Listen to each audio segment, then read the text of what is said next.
خیر مقدم کرتا ہوں، آپ کو ویلکم کہتا ہوں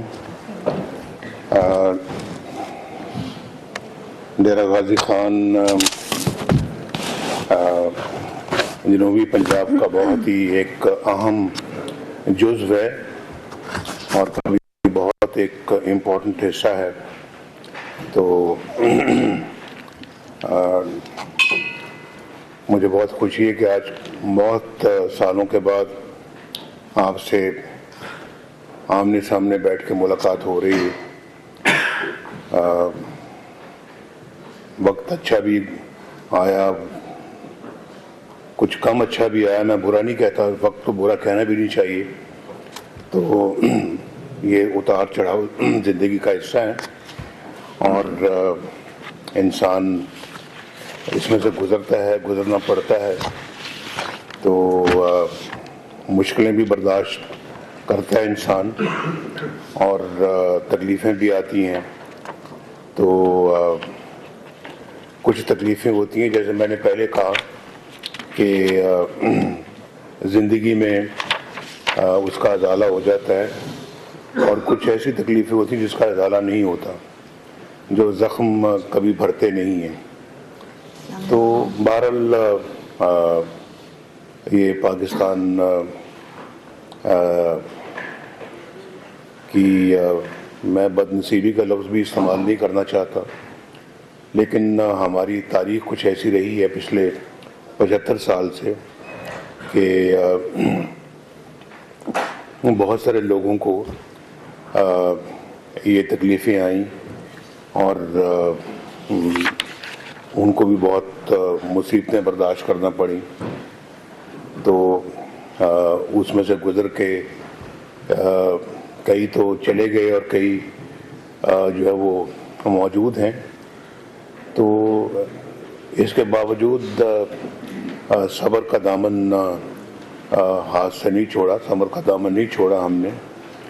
اور اب بھی اپنا یہ ہماری خواہش ہے کہ پاکستان کو مصیبتوں سے، اس گرداب سے باہر نکالا جائے اور ترقی کی راہ پہ دوبارہ ڈالا جائے پاکستان کو.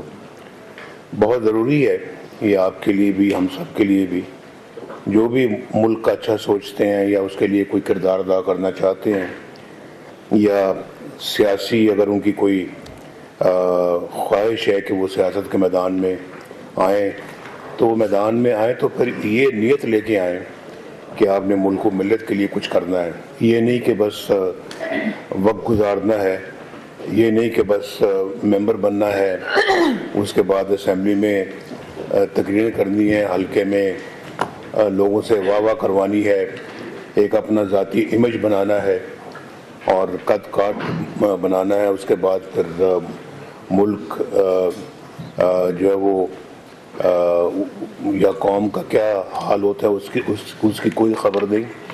یہ مطمع نظر نہیں ہے. اگر تو سیاست کے میدان میں آنا ہے تو پھر ایک پورا پروگرام لے کر، جوش و جذبہ لے کر کہ میں نے تقدیر بدلنی ہے اپنے اس حلقے کے عوام کی. تو پھر حلقے کے عوام سے پھر وہ جب وہ اٹھتا ہے جذبہ تو پھر وہ قومی لیول تک پہنچتا ہے. تو اپنے حلقے سے پھر اپنے ضلع کے بعد پھر اپنے صوبے کی، اور صوبے کے بعد پھر اپنے ملک کی. تو یہ تو وہاں تک معاملہ جاتا ہے.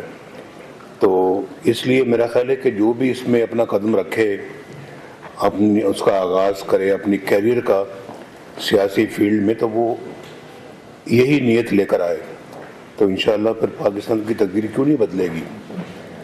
یہاں پر ہمارے ملک میں بد نصیبی ہے ہماری کہ اس طرح کے کھیل کھیلے جاتے رہے ہیں پچھلے 70-75 سال سے. اور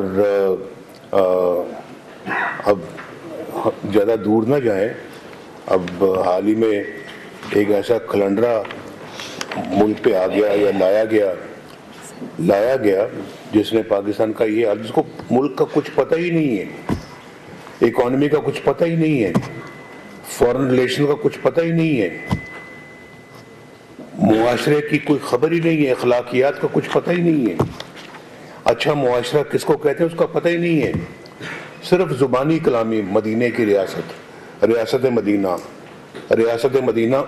لیکن ریاست مدینہ میں کیا ہوتا تھا اس کی کچھ خبر ہی نہیں ہے، ریاست مدینہ میں کیا سکھاتی اس کی کچھ پتہ ہی نہیں ہے، دور دور تک کچھ اندازہ نہیں کہ وہ کیا تھی ریاست مدینہ، اور اس میں اپنے سیاست کو چمکانے کے لیے اور دوسروں کو نیچا دکھانے کے لیے ریاست مدینہ، اور پھر ریاست مدینہ کا نام لیتے لیتے نہ تھکنے والے کا ابھی آپ سن رہے ہیں سارے قصے اور کہانیاں اس کی۔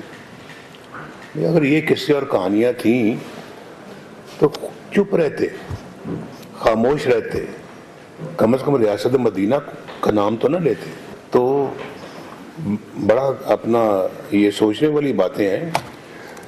میں اپنا جب کبھی سوچتا ہوں تو پھر یہ باتیں کرنی پڑتی ہیں، اور زندگی کا پاکستان کا میرا خیال ہے کہ جہاں تک مجھے علم ہے سب سے بڑا سکینڈل جو پیسے کا، کرپشن کا یا ڈاکہ کہہ لیں آپ اس کو، وہ یہ ہے جو 190 ملین پاؤنڈ کا جو ہے، اس میں تو کوئی شبہ ہی نہیں ہے، کوئی شبہ ہے ہی نہیں کسی کو کہ یہ سب سے بڑا سکینڈل تھا۔ اور سکینڈل کا سب سے بڑا ثبوت وہ ہے کہ یہ بند لفافہ لہرا کے کہہ رہے ہیں وہ لوگ کہ جی اس بند لفافے پہ ہی آپ دستخط کر دیں اور اپنی ایگریمنٹ دے دیں، اپروول دے دیں۔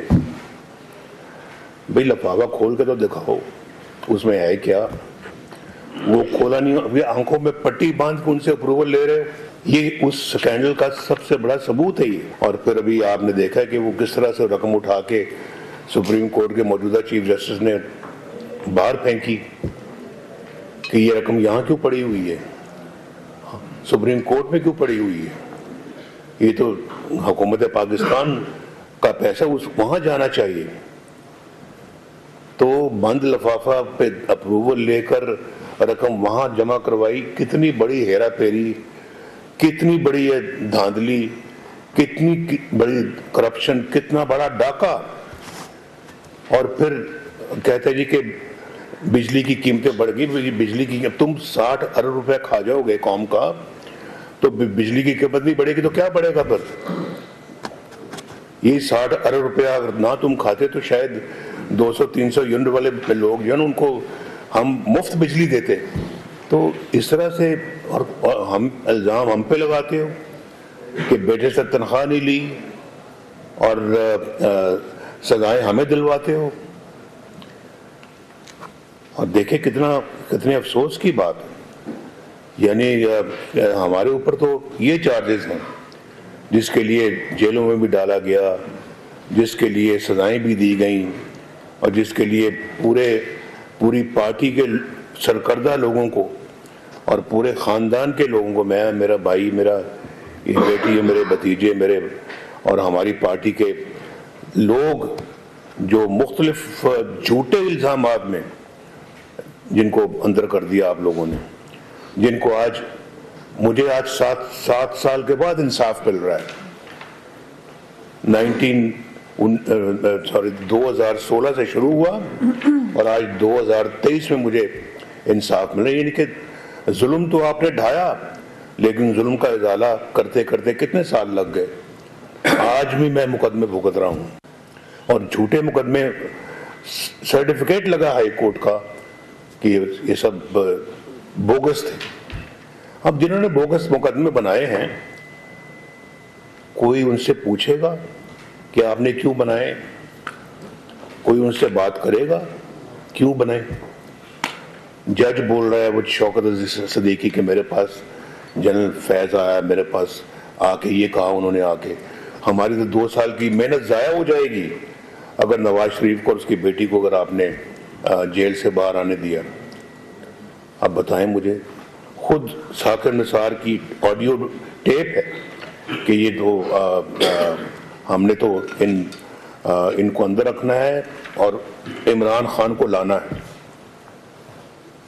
اب یہ سپریم کورٹ کا چیف جسٹس یا سپریم کورٹ کا چیف جسٹس یہ باتیں کر رہا ہے اور پھر اسی نے اپنے دور میں چیک کرنا کہ اسی کے دور میں یہ 190 ملین پاؤنڈ کے جو پیسے تھے وہ سپریم کورٹ میں آئے تھے.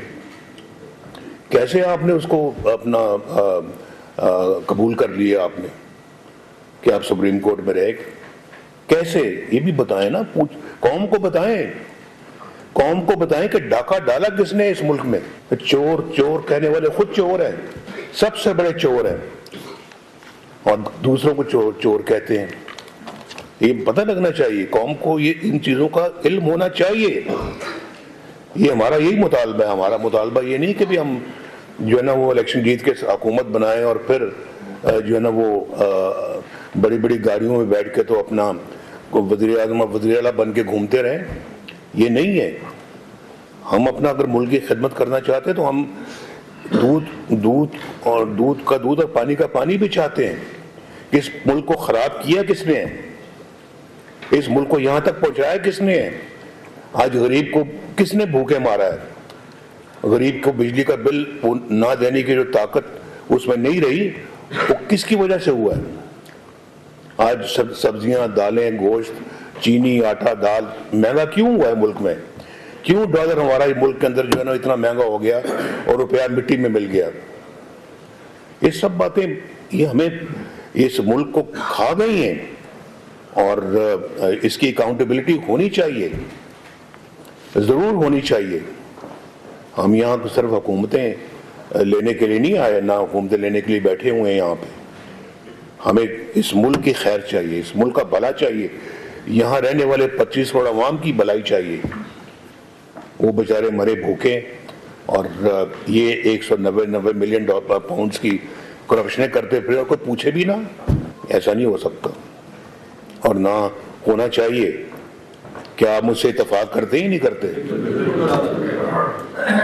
پاکستان ایک بہت ہی اپنا مشکل دور سے گزر رہا ہے, اور یہ مشکلیں اپنے لیے ہم نے خود پیدا کی ہیں, خود اپنے پاؤں پہ کلاڑیاں ماری ہیں. جو ملک کی خدمت کرنے والے لوگ تھے ان کو پکڑ کے جیلوں میں ڈالا ہے, ان کو ملک بدر کیا ہے, ان کو سزائیں دی ہیں.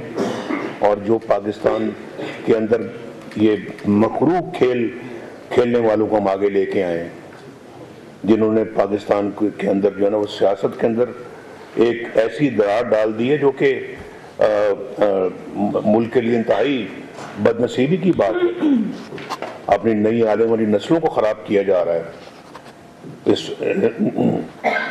اور پھر یہاں پر بدماشی, وہ تمہارے گلے میں پٹا ڈال کے میں لے کے آؤں گا, تمہیں جیل میں ڈالوں گا, جی تمہیں جیل میں ڈالوں گا, چیف سیکرٹری تمہیں جیل میں ڈالوں گا, تمہارا میں یہ حشر کروں گا, تمہارے گلے میں پٹا ڈال کے وزیر اعظم ہاؤس سے کھینچ کر تمہیں لے کے آئیں گے, جب دھرنوں میں یہ بات کر رہے تھے. اور آج دیکھیں خود کدھر ہے. پاکستان مسلم لیگ نون کے پارلیمانی بورڈ کا اجلاس جاری ہے. قائد مسلم لیگ نون نواز شریف خطاب کر رہے تھے. ان کا کہنا تھا کہ وقت کو برا نہیں کہنا چاہیے, اتار چڑھاؤ زندگی کا حصہ ہے. نون لیگ کی قیادت کو مشکلات کا سامنا کرنا پڑا, ہم نے صبر کا دامن کبھی ہاتھ سے نہیں چھوڑا. کئی زخم ایسے ہوتے ہیں جو کبھی نہیں بھرتے. ہماری کوشش ہے کہ پاکستان کو اس گرداب سے نکالا جائے. حال ہی میں ایک ایسا کھلنڈرا لایا گیا جس نے ملک کو تباہ کر دیا. یہاں وقت ہو ایک بریک کا, ہمارے ساتھ رہیے.